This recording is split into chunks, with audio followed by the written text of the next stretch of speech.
My name is Average Joe, and I'm a proud geek with expertise in movies, superheroes, and animation. My name is Beef Pork Ribs. I'm a fine repository of esoteric knowledge, which I suppose most people would qualify as geeky. Though I dabble in many fandoms, my main areas of expertise are anime, movies, and Belgian comics, with a strong recent insurgency of D&D. Our mission is to bring nerd and geek culture to the masses by sticking it all under the microscope. Welcome to the Bat Jar Podcast.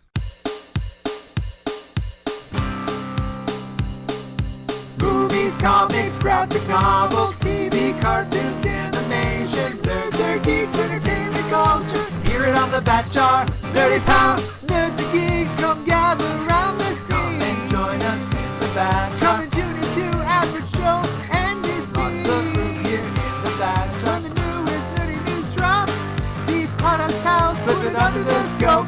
DC, Marvel, Disney, Star Wars, cinematic, multiverses, mega Christmas, strangest franchise. Hear it on the Bat Jar, Nerdy Power. Hello there, and welcome to the Bat Jar Podcast, where we put nerd and geek culture under the microscope. It's a very large microscope, and you can put New York underneath it. Oh, good one. Beef Pork Ribs, this is going to be the final episode that is recorded at my current address. This is very historic because the Bat Jar Podcast began at this location. We've always called it the Bat Jar Studio, but it has also been commonly referred to as my apartment or the place where I lived, originally with Asian John and up until next Saturday with Professor F. And of course, there was a season where we were recording at a different location. That's when you first came on the show. And we've also had all kinds of random episodes recorded at different locations. And of course now, I should say even now, we're doing it all remotely online through Zencastr. So it is, in a way, the end of an era where, so much of the podcast history has been within the walls of this dwelling place. So it is kind of historic that this will be the last time, at least I'm recording from this location. Yes, and I mean, even though we've been recording through Zencastr, I'm assuming you've been almost always in your studio, as it were, except the one time you were visiting your parents. But yeah, it's kind of a sad time, even though I only recorded there a handful of time. I guess we did most of the decades flashback. Well, the Memory Lane series was mostly done there, but we haven't done. It's the end of an era, but I'm sure you're moving on to better and greater things, and you're moving to a house instead of an apartment. Do you think you'll have a dedicated studio room? Probably not. I'll probably end up recording in what will be my bedroom. Realistically, there is one room that could be used for it, but it doesn't have a door right now. So I feel like that would compromise the audio quality a lot if I just used a room that has no door. But I digress. This week we are joined once again by Mljonir. So we got to do our segment, What You Been Doing? And Mljonir, we want to know, what kind of nerdy or geeky things have you been up to since you were last on the show? Hello, I'm back. I think since last time Beef Pork Ribs has been showing me One Piece, we've been watching a lot of that because it's his favorite show ever. I don't know if he's ever mentioned that. Clearly never come up on this podcast. Yeah, I tried getting into One Piece. There's just too much content. That's my excuse, and I'm sticking to it for now. But we're happy to have you here, Mljonir. I'm sure you'll bring lots of insight into the conversation we're having today. But before we dive into today's topic, I want to give a little report on my experience attending Funimation Con 2020, which ended just yesterday. And, for Mljonir and for anyone who didn't listen to last week's episode, we talked about online fan conventions that are happening as a result of COVID-19 canceling all large gatherings. And one of the events we mentioned last week was Funimation Con 2020, which has been and will be known forever as the first convention hosted by Funimation, the anime licensing and English dubbing company based out of the United States. And it was a free event, like all these online conventions are, so I don't feel like I can nitpick too much about the experience because I didn't pay anything for it. it was free. Basically, how it worked is I would go to the website, I would log in with my email address and the badge number they sent me, and that would bring me inside the website where they had essentially two different web pages set up as rooms, which had content essentially continually throughout the convention. And it was honestly like, as you know, as a free experience, it was pretty fun. They had a lot of interviews with voice actors. They did an interview with Matt Mercer. They did interviews with a lot of voice actors from Funimation's kind of, I guess you would say, like their catalog of actors. There were question and answer panels with dub voice actors and dub directors. I guess it wasn't necessarily like the kind of convention experience people would want if you were more into subtitled anime, because while there were some, I guess you would say, appearances or recorded messages from Japanese anime creators, it was obviously more geared towards the English anime experience. So I was thinking about you while I was there, Beef Pork Ribs, to say, would he have enjoyed any of the stuff that I'm seeing here? The reality is, it was free, so I don't feel like I have any right to complain. And it was free. I had the content for what they had was fine. Yeah, they're like their site lagged a couple times. The chat box was like broken for a while. There were a couple issues with like people speaking over each other and that kind of stuff. I feel like that's when you're experiencing something for free, I feel like you can't complain about those things. If I had paid some kind of admission fee for attending Funimation Con, I think I would bring those up in more detail, and it would have obviously negatively impacted my experience. And for Mjolnir's sake, like their attempt at doing a cosplay meetup is they had a hashtag connected to Instagram where if you clicked on the page they had for the cosplay meetup, it would show you an Instagram feed of all the people who had posted pictures of themselves in cosplay. So obviously it's not the same thing as doing an actual cosplay meetup, but I guess when everyone's remote and distance, that's kind of the best you could do. I got a little excited when you said Matt Mercer was there, but I mean, it makes sense. He's a voice actor, so it was probably not in his capacity as Dungeon Master for Critical Role, which really excited restarted last Thursday in a new kind of for their 100th episode actually of the second campaign, and in a new modified studio so they can be a part. But I think I don't know. It sounds like it was you still enjoyed the experience overall. How do you think it? How do you feel now about kind of like the big DC con and the other cons having experienced this one? I guess there's things I'm looking forward to and things I hope that are done differently. For example, most of the question and answer panels I air quotes attended, they didn't really allow for like fan questions. They kind of had like a curated list of questions that the moderators asked all the people on the panel. So there was like one less degree of involvement from the fans there. And all the interviews they had were pre-recorded. They kind of just like played them at certain points in the program. So in my mind, it's like, if you're going to do this kind of thing, try and make as much of it as possible live as opposed to just essentially watching like videos you could just watch on like a YouTube channel. And I get that, like, there's a lot of IT challenges with like internet connections and blah, blah, blah to get someone to show up to something live. But I don't know. I felt like the parts I enjoyed the most were the parts that were genuinely like happening at that very moment. So for like DC Fandom and even Comic-Con at home, I'm certainly like more open to attending these things, air quotes, because you also have the freedom to do whatever you want. You don't have to stay there the whole time. Like between sessions I was interested in, I went outside and I cooked food and I hung out with other people. Like I did stuff that was not related to the con because I wasn't stuck somewhere, which has been my experience a lot of conventions. Is you kind of like you're there at the building and you're just kind of waiting for the next thing to happen. So you're wandering around the hall or sitting down in a corner just sort of waiting for the next thing to happen. So having that freedom to kind of hop around was nice. And I even saw a lot of people in the chat kind of commenting that they were attending the Anime Expo and the Funimation Con, and they were sort of popping in and out of like the different sessions and panels they wanted to be at. So that's kind of like where I'm sitting now. I'm certainly interested in attending these things, especially if they're going to be free. And the little nuggets of information I'll get are more than enough for my admission. Like they did a One Piece panel. They talked about how they're finally got. I guess it's been a while since they've put out dubbed episodes of One Piece, and they're now into like the 600s with the episodes, and they're actually having 3 different directors, ADR directors, working on One Piece so that they can move through the episodes faster, because of course they're so far behind the Japanese. So That's interesting.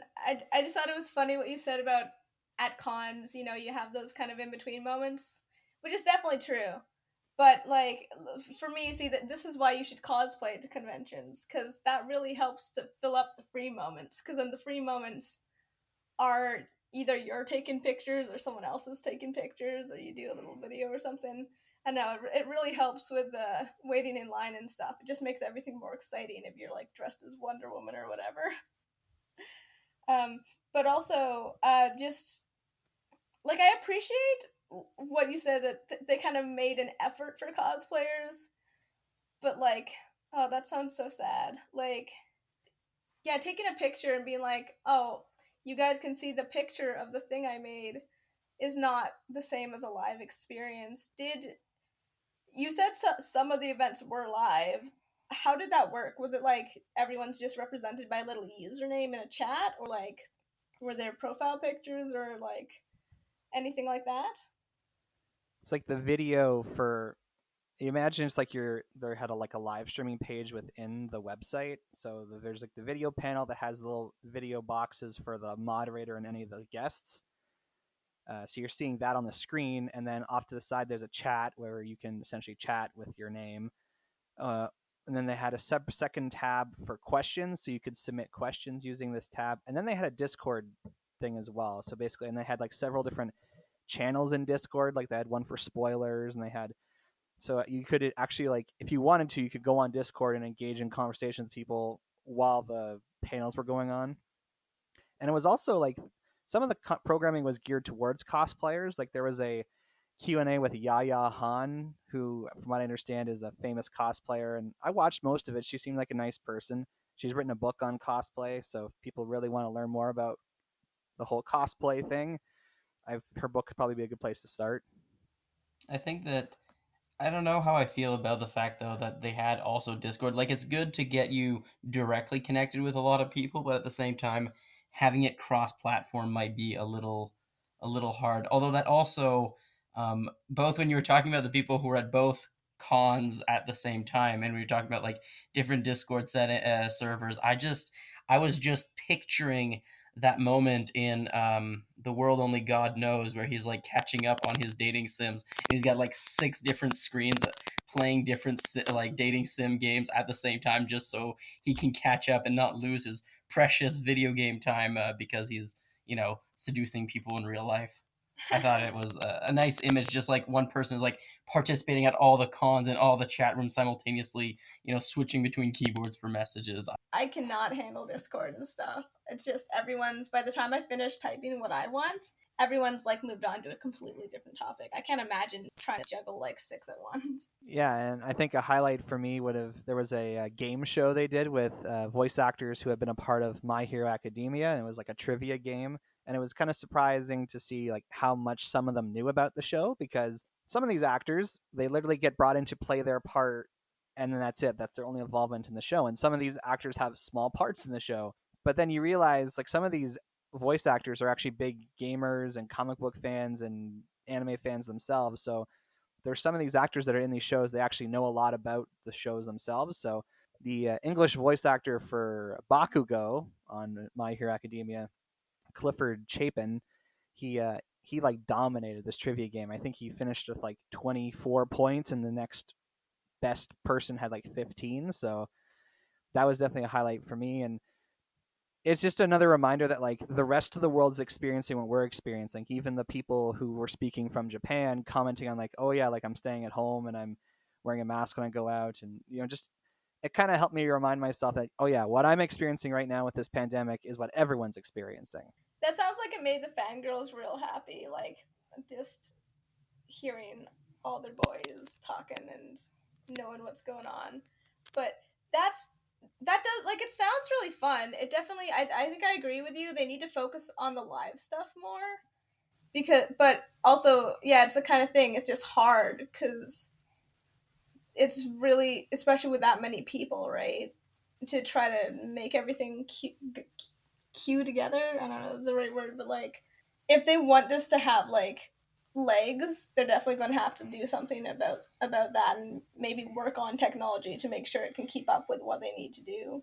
Because I feel like if you could at least get all the people for the event in one place, right? Like all the special, like if all the guest stars were in the hotel, or keeping their distance obviously from each other, but we're at least in one place, and then all kind of the issue, like all the technology issues are localized, and it's not trying to like do it online. It might work a little bit better, but I feel like with the restrictions on like flights and travel, that might still be a problem. Although it might be something that they be able to work towards by the time some other convention come out, actually flying their guests over and having them, in a studio ready so that they've got all the equipment on hand rather than having to rely on different internet. Well, it was kind of fun actually seeing like all these different people's houses or their different backgrounds because most of these voice actors are actually still working. Like they're doing these dubs of anime from home, so they actually most of them have like a quasi professional setup in their dwelling places. Some of them it's like in their closet, but like there wasn't really any sound issue with how many of the people sounded. So all that to say, Funimation Con was fun. I'm definitely more interested in at least attending parts of the Comic Con at home now, and definitely DC fandom. So there you go. There's that. And this will help us just transition right into our topic for this week. I pulled this out of the batch jar last week. It was the question of like, why is everything set in New York City? And this question kind of came to mind recently because I was well, I am still doing it, but I'm rewatching Gargoyles on Disney Plus. And it is a show, if people are unfamiliar with it, it's a show that is set in New York City. And I thought to myself, man, like, why are so many shows set in New York City? And I thought that would be a good conversation for a Batchar topic. So I wrote it in myself and pulled it out. I wasn't cheating, I swear, but that is kind of like how that came to be. During my very intense Ninja Turtles phase, I read a lot of fan fiction, and I read a Gargoyles Ninja Turtles like crossover. And the reason that that crossover fan fiction existed definitely was just because they both lived in New York and like were cartoons. Like I'm sure that's the only reason anyone would do such a thing, because that is the thing. It's a good question. There's so much crossover. It's like New York is just a central hub for like whatever craziness you want to set for across a lot of different genres, I guess, eh? Yeah, and to get us ourselves started off in this topic, we're going to do our secret origin segment. So let's all share how we were first introduced to New York City in live action, like in our actual lives, and our first experience of it in fiction. I don't know. I think I've always associated New York with superheroes because my dad's a huge Marvel nerd, and so am I. And so to me, it was like New York was the place where Spider Man lived and all those superheroes and stuff. And I remember being on a trip going to a conference somewhere, and it was in New York State, not New York City. But I bought a like pink baseball cap that said New York on it, and I remember my 14-year-old brain was like, logically this makes sense. I'm gonna buy this because New York is where Spider-Man's from, and I like Spider-Man, so this hat is worth buying. So for myself, I think I don't really remember being that aware of it until you pull it out of the bad jar last week, and I was like, huh, that's true. And but I think partially because a lot of my adherence to fandoms and geeky things did come much later in life, and I had actually been to visit New York City when I was younger, actually pre 9/11. It was actually less than a year before, and there's a picture of me and my siblings with the Twin Towers in the background.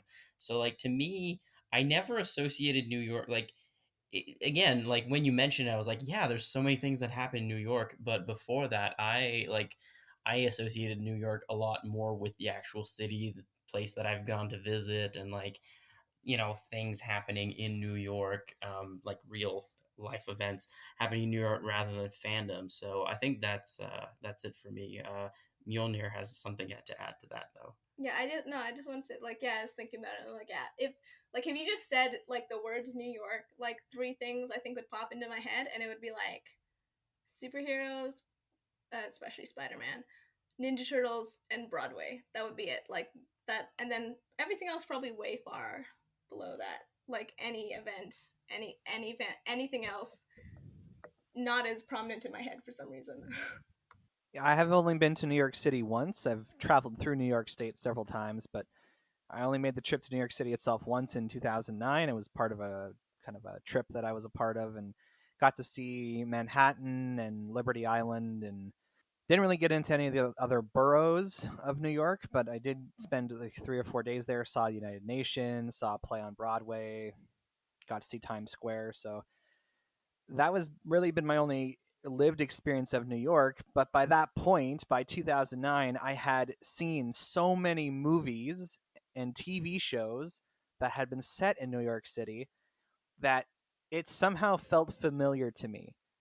I had seen those buildings and the landmarks so many times in different movies that it was just very surreal to actually be there because, again, if I have to think about it, probably the first time I would have heard of New York or seen it referenced anywhere was probably the 90s Spider-Man show, because that was again my entry point to superheroes was the animated shows of the 90s, and Spider-Man was certainly one of the ones I enjoyed the most. And they often do make references to the fact that they're in New York, and they talk about different parts of the city, and of course different landmarks play different roles in the show. Like, for example, the Kingpin's headquarters is inside the Chrysler Building in that specific Spider-Man show. And just to give you guys some little bit of history on New York City itself, it was established in the 1600s by the Dutch, but it was overtaken by the British, which is why it was originally called New Amsterdam, and then it was changed to New York. And the boroughs kind of came about after the fact. There's Staten Island, Manhattan, Brooklyn, the Bronx, Queens, and those are like the five official boroughs. But then, of course, within all those different parts, there's all these other areas as well. And thinking about New York City as just like a thing, it really is, as Alicia Keys and Jay-Z say, it's a concrete jungle where dreams are made of, apparently. But this, I guess, because it was a city founded by like two different groups of people, the Dutch and the British, there was this idea that it's a place where people from different backgrounds can come together, and it's like a land of opportunity. So much like America itself, New York City is seen as this place where if you can make it here, you can make it anywhere. It just at the beginning there, you were saying that, like, New York felt familiar to you, because you've seen it portrayed so many times. And I was just thinking, another reason might be if you've ever been to Toronto. Vast majority of shots, like when something is set in New York, a lot of the time it is actually Toronto because it's cheaper for them to here in Canada, I guess. For A lot of things that were set in New York were filmed in Chicago as well, because it had like similar kind of buildings and skyscrapers like that. If you're not going for major landmark, it is kind of something. And I think I made the joke last week when you pulled it out. You said, "Why is everything set in New York?" And I followed up with, "And why is it all filmed in Chicago?" But I think it's also there was something obviously news of the week. Hamilton was out on Disney Plus, and we watched it. Obviously, she was cosplaying Hamilton as we watched it, but New York wasn't always that big of a deal, and I feel like it's one of those things where like Americans make a really big deal out of New York, and I mean the world at large does, but it's also kind of funny to remember that it used to like yes, it was always a big port of entry into America, and so that's kind of where like the dreams come true is like you see the city Statue of Liberty, you come into the harbor, you're in America, the land of dreams, but it does also like I feel like there is a lot of a mythos attached to it that I don't know if it's still really that justified because again we were talking about in Hamilton they're like, oh, New York was like this intellectual city and this and that. It's like even in America, New York wasn't renowned for being a particularly cultured city, and definitely in the world it wasn't. All the cultured places were in Europe at that time. So I do think there's a bit of an element of mythos that America kind of built around the idea that New York was a microcosm of the land of opportunity that America was portraying itself as. It's like a melting pot, like within a melting pot. It's like super concentrated is the idea, I guess.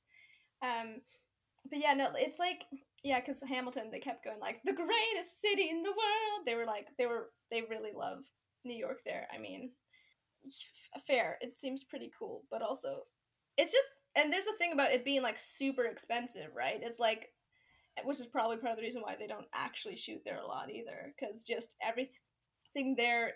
If everyone, it's supply and demand. If everyone wants to be in New York, then like you got to pay through the nose to be in New York, which is sad. Yeah, so New York is the biggest city in the United States of America. It's like 8 million people. And I think part of why it's expensive to actually shoot there is because to shut down like sections of a street or however much space you need for filming, it costs a lot of money to like detour all these people. And, you've like the times I've been, like the one time I've been to New York, it's a very busy place, lots of people.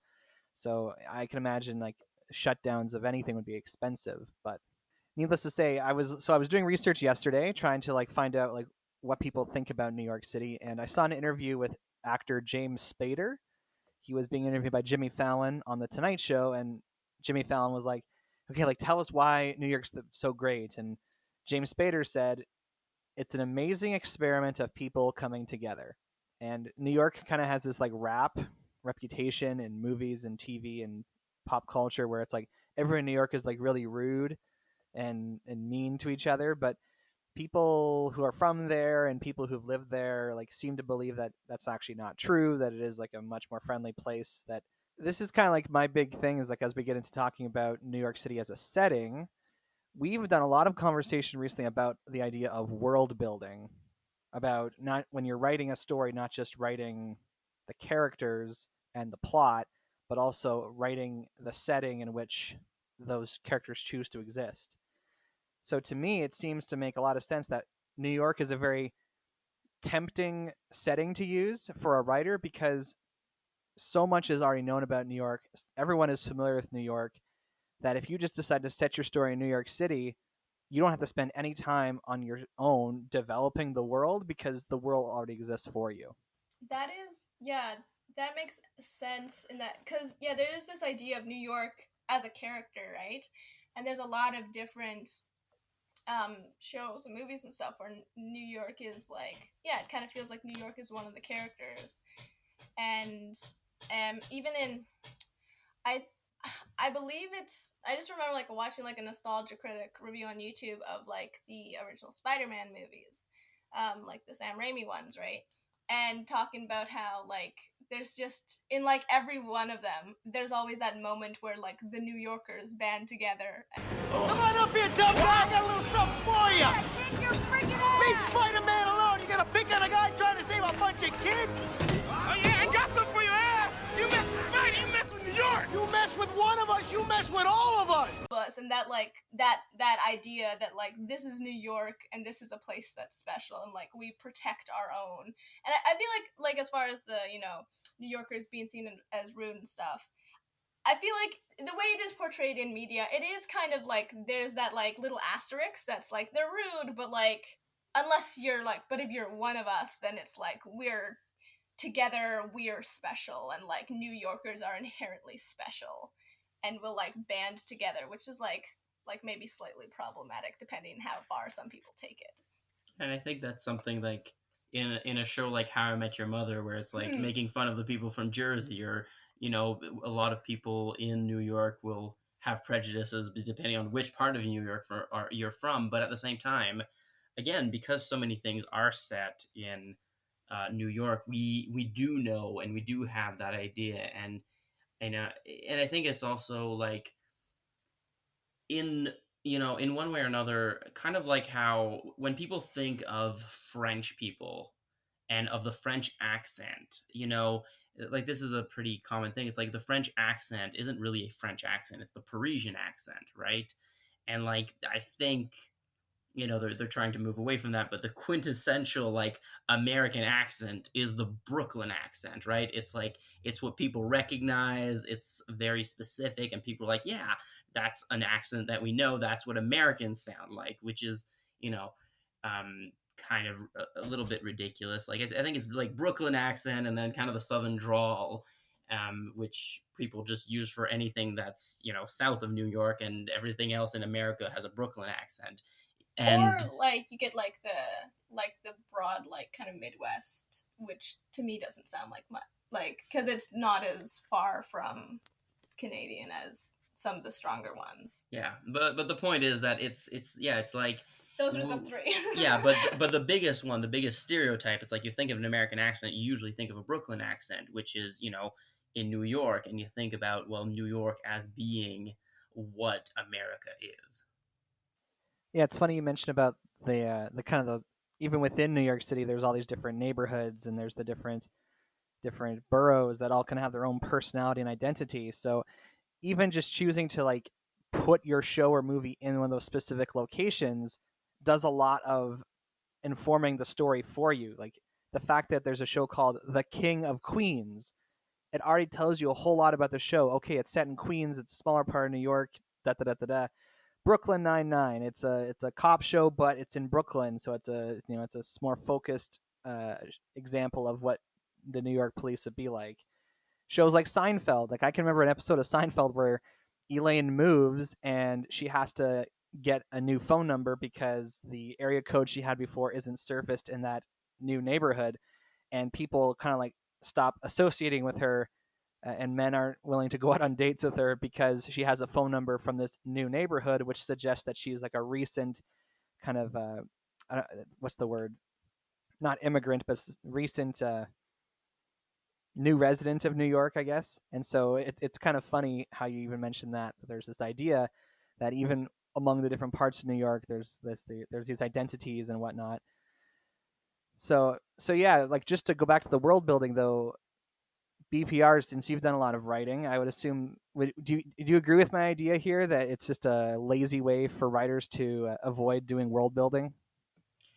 I think I think it yes and no. Like it does kind of teeter on that kind of thing. Like there's a difference between laziness and trying to draw on people's knowledge and experience. And I think there's a bit of both there, right? Like, yeah, it might be a little bit of laziness, but at the same time, if you're using a pre-established setting, right? Like if you're using something that actually exists, like you're trying to be realistic and you're trying to set it somewhere in America, then New York makes more sense, not just because it's lazy and it has a personality, but because, again, that is what people associate. Like, for example, if you're going to do something in France, and you decide, well, I want people to kind of understand what's going on, you're not going to set it in Lyon, right? It's one of the larger cities in France, and it's got exceptional history and everything, but most people don't really know what it is, right? Like you could maybe get away with Marseille,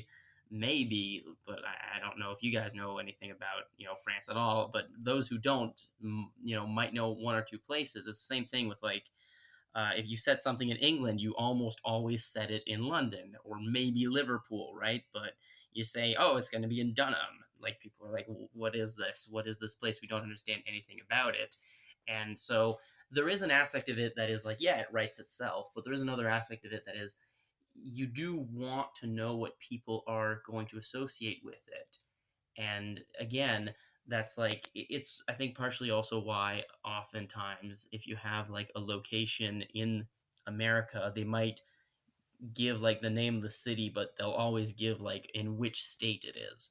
It doesn't actually change that much to what the city is, but it does change what people's perception of it are going to be, right? You say that this town is called Pawnee, and you say that it's Pawnee, Nevada. Well, people are going to have a slightly different idea of if you said it was Pawnee, California.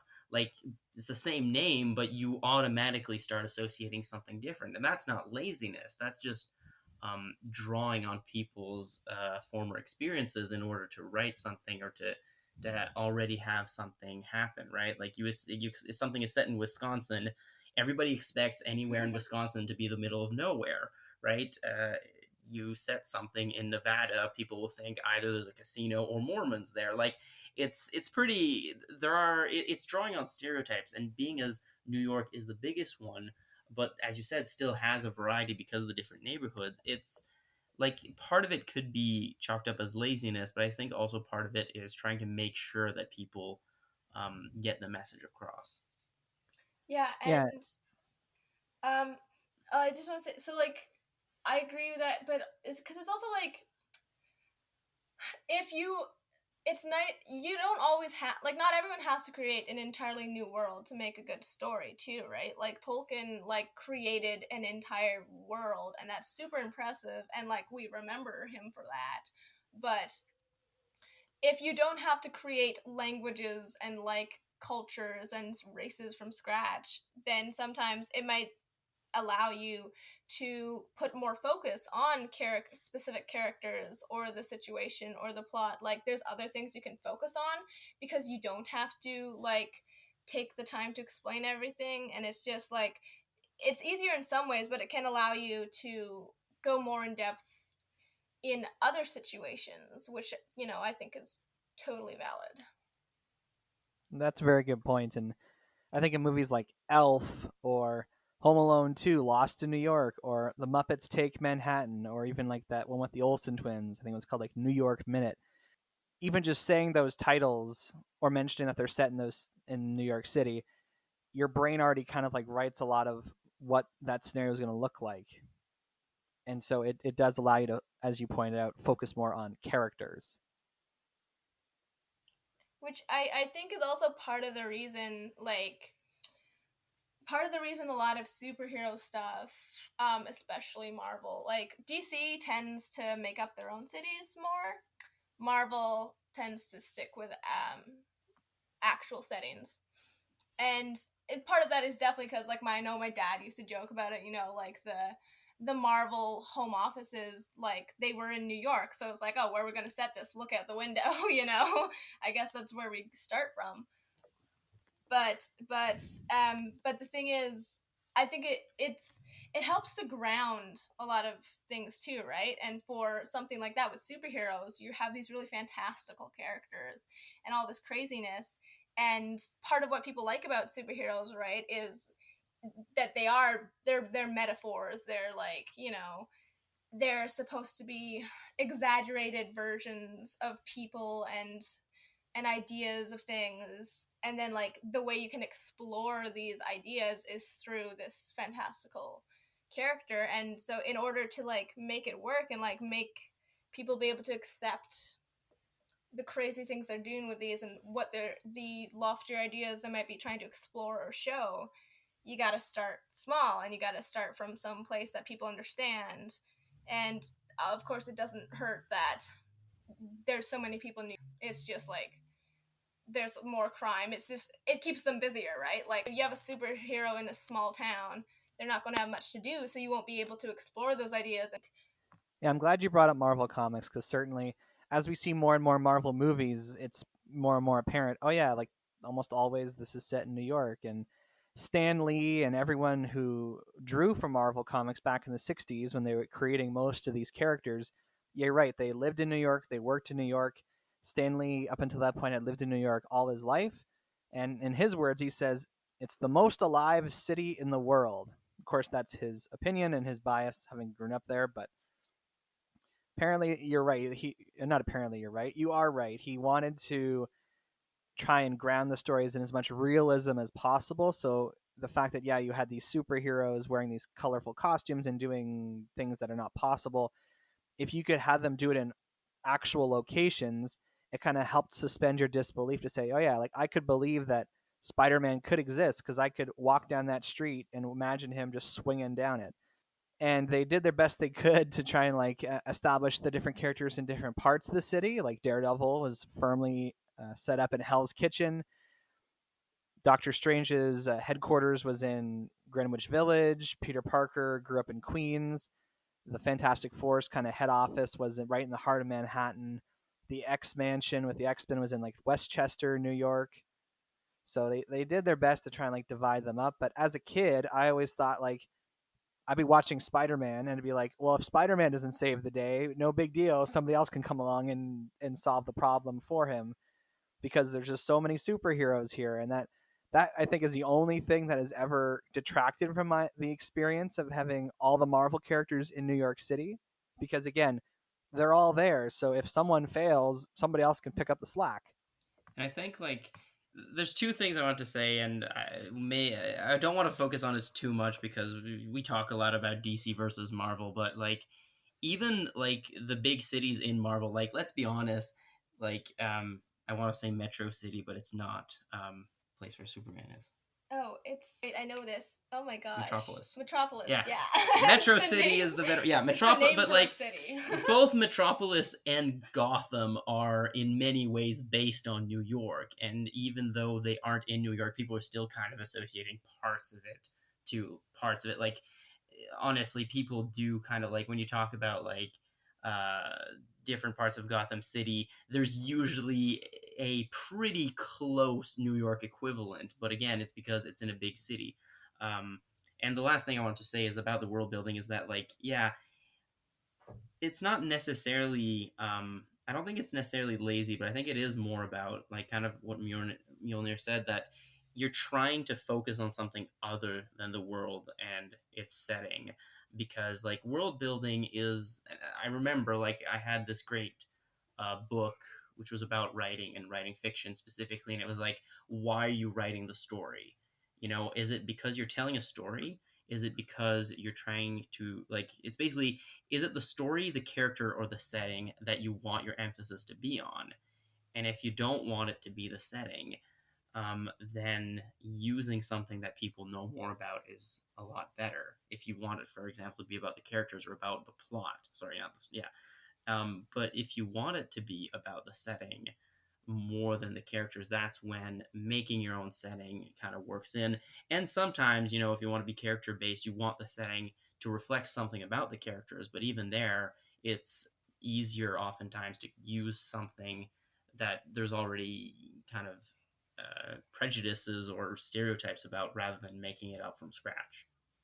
Yeah, and just the last thing I'll say about the Marvel heroes is, at least with the movies, they seem to be doing a better job of moving stuff outside of New York City. So even though Doctor Strange's head office is in New York City, like he's off doing other things, and you know the handful of Fantastic Four movies they've done stuff outside of New York a little bit, and most of the MCU movies actually outside of the Avengers and the Spider-Mans have not. Even the Spider-Man movie they did was partly in Europe. So I'm just saying, the more superheroes you have in one city, the less stakes there are for that one particular hero to succeed or fail. I promise we can move on from Marvel after this. It was interesting just because I also think like I think at a point it did become laziness a little bit, like we were talking about before. And but they have been making an effort to grow past that. Like for like you said, the MCU has been making an effort to spread things out a bit, even when more traditionally some of that stuff might have been happening in New York. And in the comics themselves, like more recently, like there was a couple years ago, there was the idea of, I think they called it the Avengers Initiative or something, and it was something Iron Man was doing, that he was trying to like establish an Avengers in every state type of thing and spread them out. And like he was like, they had a whole thing, they were trying to train young heroes and stuff to like, and focus more on different places, which was really nice to see. And I think they've rebooted the universe since then, and I'm not sure if they kept that aspect, but I know like just in recent years they have been trying to have things not be so concentrated and have a broader representation of American culture and stuff in different places, which is nice to see them, you know, because pattern in books, in movies, in TV shows, all that stuff, patterns will happen and people kind of copy each other consciously or subconsciously. but eventually we get to a point with any pattern, any genre, where people get sick of it and we realize, oh, we need to grow past this, we need to go beyond it. And I think we have reached a point where both in the movies and in comics and stuff, the writers are stretching themselves and are trying to grow beyond that basic story setting and that basic city. And I think the last thing I want to kind of touch upon, it's a common thread I've seen across several franchises. This would include Ghostbusters, Teenage Mutant Ninja Turtles, Men in Black, and Gargoyles, is that New York City is generally used as a location for all these different shows or movies, in part because a lot of the adventures of these characters take place at nighttime, and New York is like kind of famous for being the city that never sleeps. And then number two, there seems to be this idea that New York is just a place where crazy things happen. So if you were to happen to see an alien or a ghost or a Ninja Turtle, that you wouldn't really bat an eye at. You'd be like, oh, whatever. It's New York. It's weird. That is what it is. Uh, what do you guys think about that? I think part of it though is like it's an interesting of like where did that start? Is it because New York was used so much, or is the fact that New York is used so much the reason why people don't bat an eyelid? I mean, I do think that definitely like it is the fact that it is very large and there's a lot of people kind of helps with the idea that some things might go undiscovered. You talk about the idea of a concrete jungle. When we talk about the jungle or the rainforest, like I remember at some point people were like, yeah, there's like 20 new species that are discovered every month in the rainforest or something like that, just because we really haven't gone into it. And it's almost like New York is getting that thing where it's like, well, we don't really know what's happening everywhere.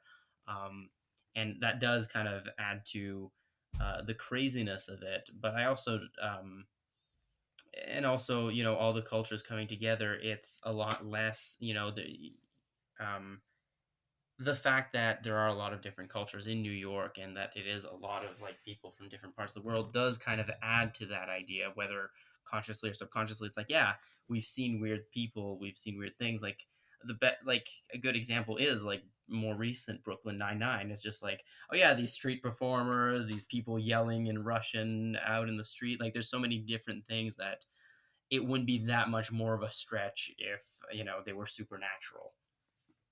And also, I feel like before Gribb said, it's there's a question about where this idea came from originally, and if it came from strange things happening because of portrayed in media. But there is this idea that New Yorkers don't look up and are very focused, and all this, like in Ninja Turtles, it's a plot, like it's a kind of a plot point. Sometimes they'll talk about this, like the fact that New York is so full, and like the Ninja Turtles couldn't stay hidden in some cities, right? But the fact that New York is so full, there's always so much going on, and it's got the rooftops that they need. Like that's their main. They travel in the sewers or they jump across the roofs, right?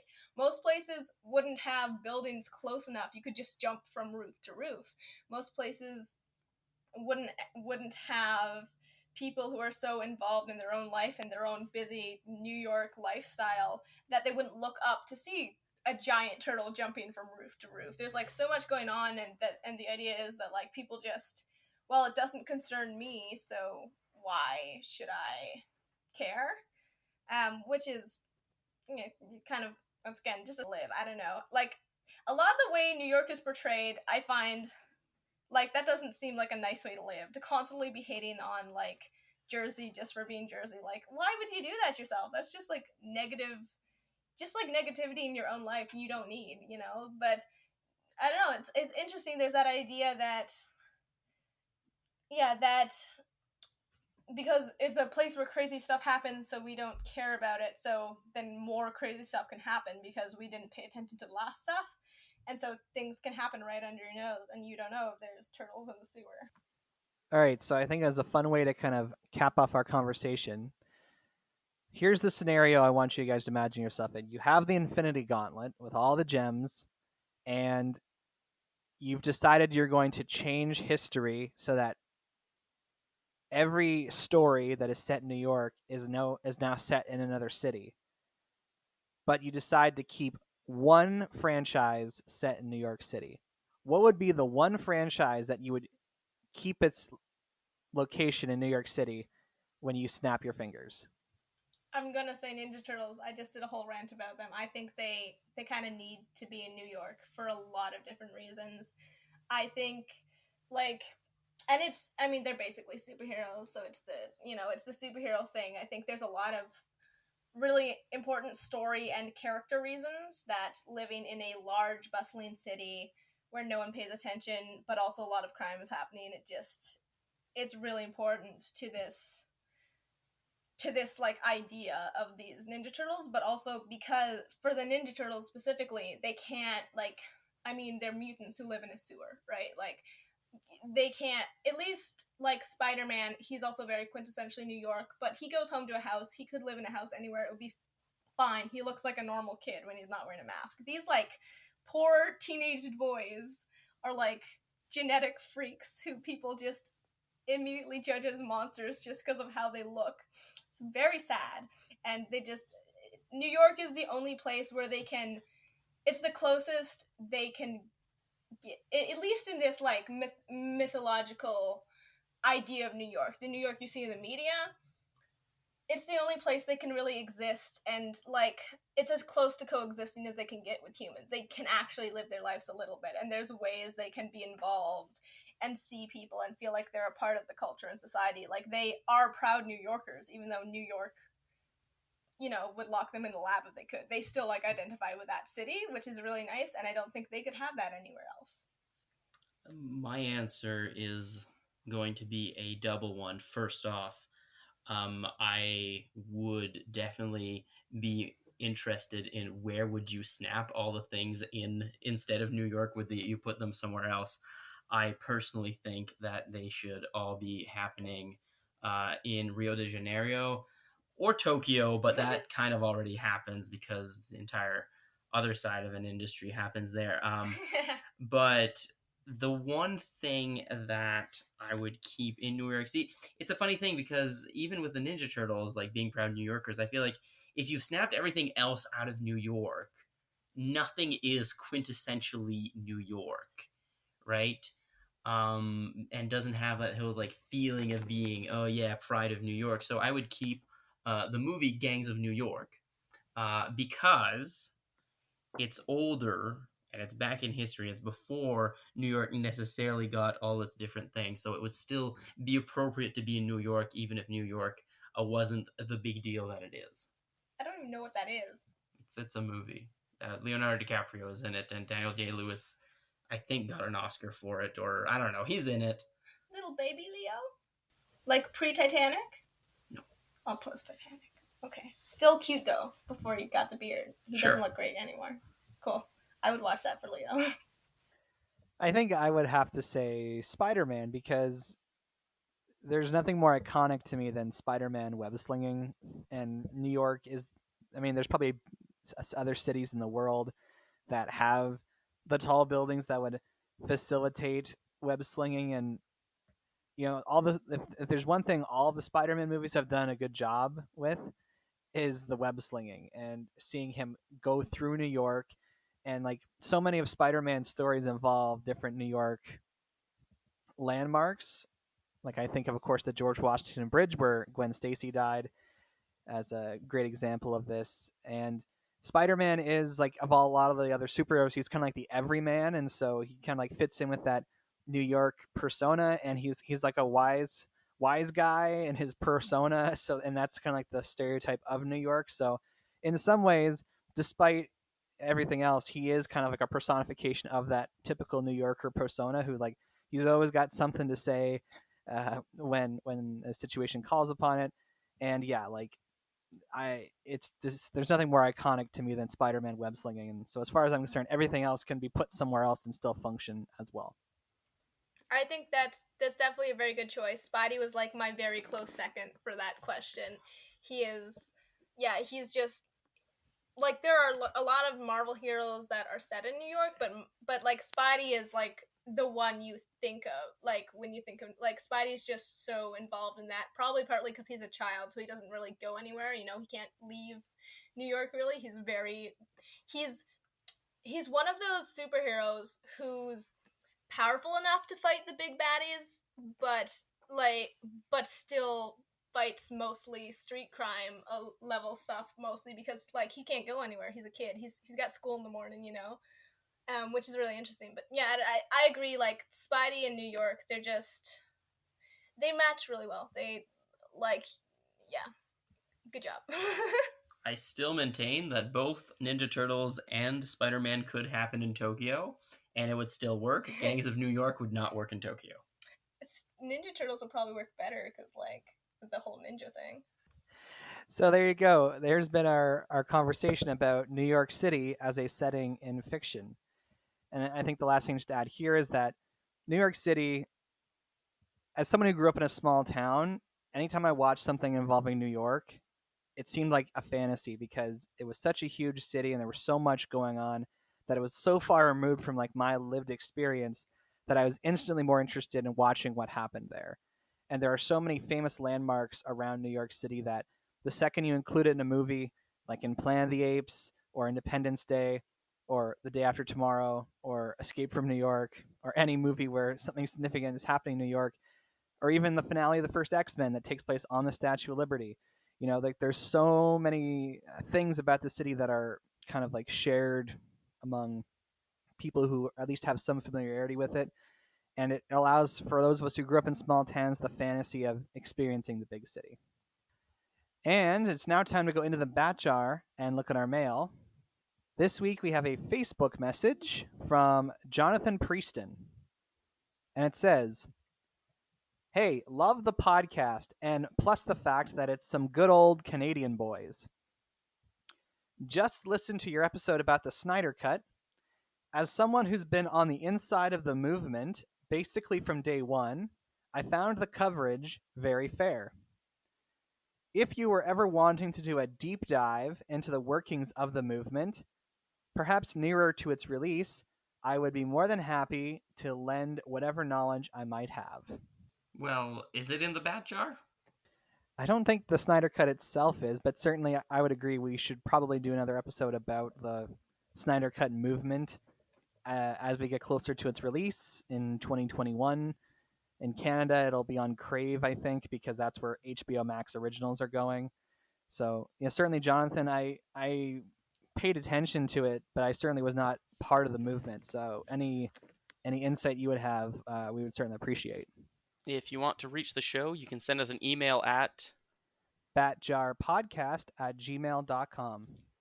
or you can tweet us at The Bat Cookie Jar. You can find the Bat Jar Podcast wherever you listen to podcasts, including YouTube, because we got a channel. Share our posts on Facebook, write reviews, give our shows a rating. This will help all people join us inside the Bat Jar, and we appreciate it dearly. Now it's time to go inside the Bat Jar and decide what we're going to talk about next time. This is probably the part I miss the most about recording with other people, because I hate being the guy picking this stuff. I always enjoy it when somebody else is doing it. We still believe in your integrity as a podcaster that you're not picking the ones you want. Maybe Beef or Ribs, I should drop the jar off at your house, and that way you can be the one who's always pulling things out of here. If I wasn't moving across the country in like 2 weeks, that would be a great idea.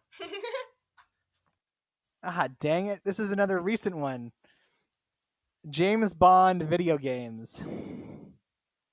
Oh, that'll be exciting. Oh man, I should. I was going to say you should come and visit me so we can play GoldenEye together, but we'll see about that. Okay, I'll do a little more research than I did. I think I've only played like 3 of them, but yeah, it'll be a lot of GoldenEye, I think. If it's video games, you're willing to do the research. Yeah.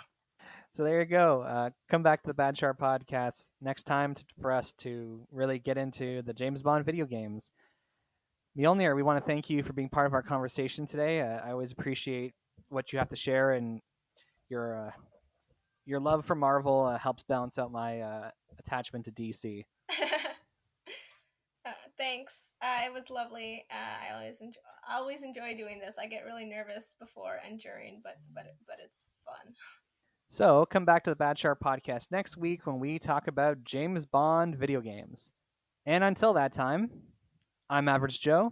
I'm Beef Pork Ribs. I'm Mjolnir. Catch you on the flip side. Always play Odd Job.